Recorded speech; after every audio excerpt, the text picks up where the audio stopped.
दोस्तों नमस्कार, मैं आपका भाई आपका दोस्त। आज हम हैं ऐवान गालिब दिल्ली।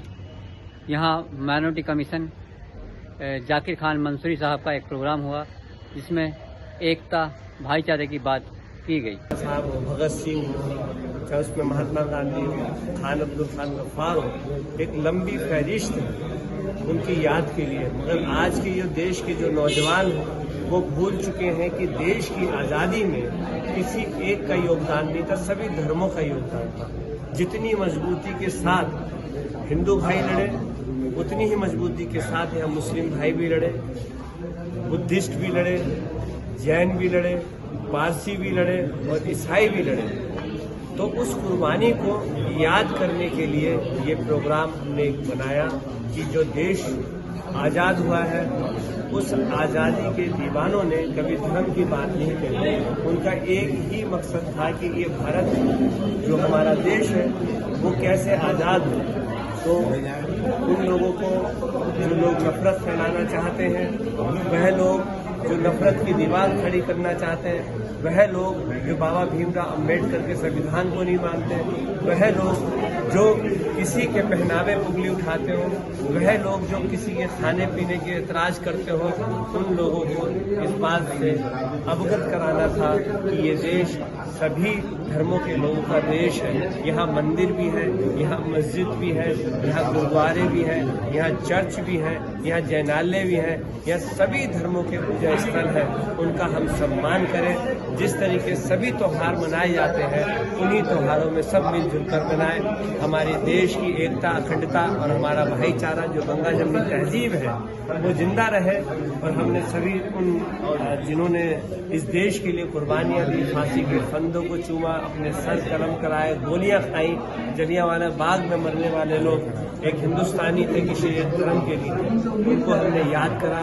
मान सम्मान के साथ में सभी धर्मों के लोग यहाँ पे इकट्ठे हुए। मैं बहुत बहुत शुक्रगुजार हूँ कि ये जो सद्भावना का जो मंजर इस हॉल के अंदर नजर आया, तो मैं यूँ कहूँगा कि मेरा सभी देशवासियों से निवेदन है, जो 15 अगस्त जो हमारा देश की आज़ादी का जश्न बड़े धूमधाम से मनाया जाता है, सभी धर्मों के लोगों से गुजारिश है कि सभी लोग मिलजुल कर रहे हैं, आपसी भाईचारा ने इंडोर्स किया है 6 रिलीजन को। आप सब जानते हैं 7 सेल से हमारे देश में उसको इंडोर्स किया है।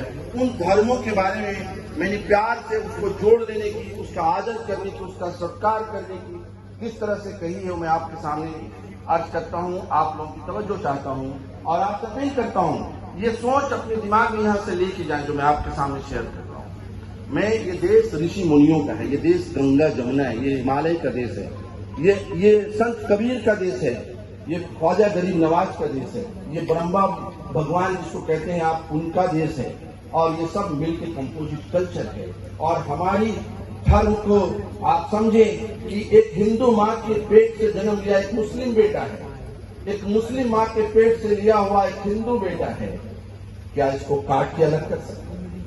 ये कंपोजिट कल्चर है कि हमारी माँ भी साड़ी बांधती है, एक बहन हमारी बेटी ऐसे ही बांधती है। अब उसको कौन से आइडेंटिफाई कर सकते हैं कि ये हिंदू औरत है या मुस्लिम औरत है? तो हमारी जात इंसानियत की है। और भारत की लोकतांत्रिक पद्धति पूरी दुनिया में अलग है और उन्होंने अट्रैक्ट किया है कि हमारा देश सबसे अलग है।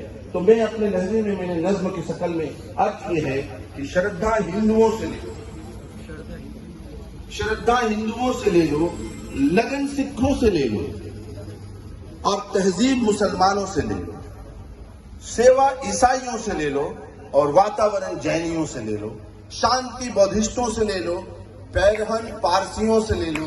भारत को प्रेम करो, ये हमारी संस्कृति। भारत की आजादी में जब हमने खास तौर से हमारे उलमा इकराम ने, हमारे आलिमों ने, जो हमारे आप मुल्क के आईन को मानेंगे, भारत की डेमोक्रेटिक सिस्टम को फॉलो करते हुए आप इलेक्शन में जाएंगे और जब आप जीत हासिल करेंगे तो उस जीत से जब आप चुन के आएंगे तो आप चीफ मिनिस्टर बनेंगे, आप मिनिस्टर बनेंगे, आप प्राइम मिनिस्टर बनेंगे।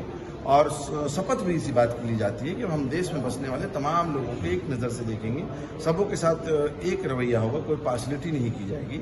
लेकिन पिछले कुछ दिनों में जो मणिपुर है, नू है, अपना मेवात में और जो हालात हुए हैं ये बहुत अफसोसनाक है, क्योंकि जो ट्रेन में हादसा हुआ है मतलब उनको इतना एग्रेसिव कर दिया गया लोगों के दिमाग में हिंदू मुस्लिम का नफरत इस तरह से अभी कौन कर रहे हैं हम नहीं जानते, लेकिन हो तो इसी देश में रहे हैं। खुलेआम लोग चुनौती दे रहे हैं हुकूमत को, एडमिनिस्ट्रेशन को। तो हम लोग किसी के ऊपर किसी पॉलिटिकल पार्टी के खिलाफ और फेवर में बात नहीं कर रहे। हम ये बात कर रहे हैं कि आज की सिनेरियो क्या है, आज के हालात इस मुल्क के क्या हैं, और अगर हम सब लोग भी आगे नहीं आएंगे तो कौन बोलने वाला होगा। बात तो करनी पड़ेगी, और जो अपोजिशन है या अपोजिशन में जो लोग हैं वो उनका काम है, वो जाने। लेकिन हम शहरियों की बात कर रहे हैं।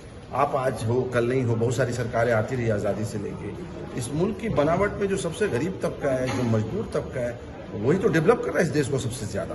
अगर उन्होंने हड़ताल कर दी तो आप 5 दिन में आपके कचरे नहीं उठेंगे, आपके घरों के आगे कूड़े का ढेर इकट्ठा हो जाएगा, आपका डेवलपमेंट सारा ब्लॉक हो जाएगा। तो मेरा ये मानना है कि बराह करम जो भी हुकूमत में लोग बैठे उनसे वापस से अपील करता हूँ कि ये तमाम चीज़ें जो हो रही हैं उस पर जल्दी से काबू पाया जाए और आगे ऐसा ना हो, और जो लोग इसको नहीं संभाल पा रहे हैं उनको डिसमिस किया जाए, उनसे रिजिग्नेशन लिया जाए, चाहे वो चीफ मिनिस्टर हो या गवर्नर हो। भारत की जो पब्लिक है, जो यहाँ के सिटीजन हैं, उनको जो वोट का अधिकार है वही एक मिनिस्टर को वोट का अधिकार है। ऐसा तो है नहीं कि उसको 10 वोट का अधिकार है। तो भाई आवाम ने ही आपको चीफ मिनिस्टर बनाया और आवाम पे ही आप ज्यादती कर रहे हैं। तो मैं चाहता हूँ कि मुल्क में अमन शांति हो, और जिस तरह से हम सदियों से साथ रहते चले आ रहे हैं, जैसा कि मैंने कहा कि किसी मुस्लिम माँ के पेट में हिंदुस्तान का बेटा जन्मा है, किसी हिंदू माँ के पेट में हिंदुस्तान का बेटा जन्मा है, तो आप उन पेटों को नहीं काट सकते हो। इसलिए इस कंपोजिट कल्चर को, इन पड़ोसियों को कोई भी अलग नहीं कर सकता। ये मुल्क हिंदुस्तान जो एक गुलदस्ता के रूप में है और अभी से नहीं बहुत सालों से चली आ रही है, तो मैं समझता हूँ कि इसकी ज़रूरत है कि इसको समेटा जाए और जो चीज़ें हो रही है इसको जल्दी से जल्दी कंट्रोल किया जाए और आगे ना हो उसके लिए काम किया। मानवता उतनी मरेगी, ये ध्यान रहे। और जब आग लगती है, ये नफरत की आग जब लग जाती है, ये जाति और धर्म नहीं देखती। जहां दंगे हुए देखना, जिसके घर में आग लगाई उसने अपने पड़ोस के भी अपने आगोश में ले लिया। तो आग तो जाति और धर्म को पहचानती नहीं है ना, आग तो आग है। जैसा आपने देखा कि बाढ़ आई, जब वो बाढ़ आई जिन जिन गांवों को उन्होंने बहा लिया। मैं एक बात ही कहना चाहता हूँ, आज़ादी का मतलब होता है कि लोग संविधान के हिसाब से जो जो अधिकार उन्हें मिले वो सबको मिल जाए। देश के जो प्राकृतिक संसाधन है उसमें सबको हिस्सेदारी भागीदारी मिले। देश में कम से कम पढ़ाई लिखाई और इलाज, ये तो सरकारी खर्चे पर हो जाएगा। किसी का अपमान ना हो, सबका सम्मान के साथ सब रहे, किसी के अधिकारों का अतिक्रमण ना हो, तो आज़ादी है। लेकिन कुछ ही लोग देश के सारे संसाधनों के मालिक बन जाएं, बाकी लोग से पढ़ाई लिखाई भी छीन जाए, रोजगार भी छीन जाए, गरीबी हो जाए, तो फिर वो आज़ादी किस काम की। इससे फर्क नहीं पड़ता थी कि शासन अंग्रेजों के हाथ में था या हमारे अपने देश के लोगों के हाथ में। फर्क इससे पड़ता है कि जब सरकारें किसी की भी हो, क्या आम लोगों को उनका हक मिल पा रहा है या नहीं मिल पा रहा है। अभी सीजीआई की एक रिपोर्ट आई है जिसके अंदर उन्होंने कितने अब तक 2019 से अब तक जजेस को नियुक्त किया गया है, उसमें एसटी और ओबीसी और माइनॉरिटीज का अभाव रहा है। क्या कहते हैं सब इस रिपोर्ट पे? यही मैं कह रहा हूँ कि ये पूरा अपॉइंटमेंट का जो सिस्टम है कॉलेजियम से, उस सिस्टम में दोष है। जब तक अपॉइंटमेंट की जो भी एक कमेटी होती है जैसे कॉलेजियम में, जब तक उसमें सभी धर्म और बड़े समूह का प्रतिनिधित्व तो नहीं होगा, तो तब तक उनको तो मिलेगा नहीं। जिसको तय करना है, जिसको चुनना है, अगर वो वहाँ नाम ही नहीं जाएगा उसका और वहाँ कुछ खास ही लोगों को चुनना, तो फिर बेमानी हो जाएगी। एसटी और ओबीसी, एसटी और एससी वालों का बराबर है, अभाव रहा है। ये तब तक चलेगा जब तक इनके जो नेता है समाज के, जब तक वो गद्दारी करते रहेंगे। तो मौजूदा हालात चल रहे हैं देश के, उसमें ऐसा लगता नहीं कि कहीं ना कहीं जो आज़ादी के मतवाले हैं, जो स्वतंत्रता सेनानी है, उनकी आत्मा भी कहीं ना कहीं दुखी हो रही है, जो जिस तरह का हालात है आज के देश एक्चुअली जो देश के संविधान निर्माता और देश के स्वतंत्रता सेनानी जिन मुद्दों को लेकर उन्होंने अपने जीवन की कुर्बानी दी या इतना लंबा संघर्ष किया, तो वो मुद्दे तो पीछे छूट गए। अब तो धर्म के नाम पे नफरत बढ़ रही है, जाति के नाम पे उत्पीड़न बढ़ रहा है, तो उनके तो सपने मर गए हैं। तो आज़ादी तो बेमानी हो गई है। क्या प्रदान करना चाहेंगे समय 27 और आगे 15 अगस्त? एक ही बात कहूँगा कि अगर आप वास्तव में देश से प्यार करते हैं और एक सच्ची आज़ादी और सच्चा स्वतंत्रता दिवस मनाना चाहते हैं, तो जितना सम्मान आप अपने लिए चाहते हो उतना सम्मान दूसरों को दीजिए। जितना अपने अधिकार सुरक्षित रखना चाहते हो उतना दूसरे के अधिकारों की इज्जत करो।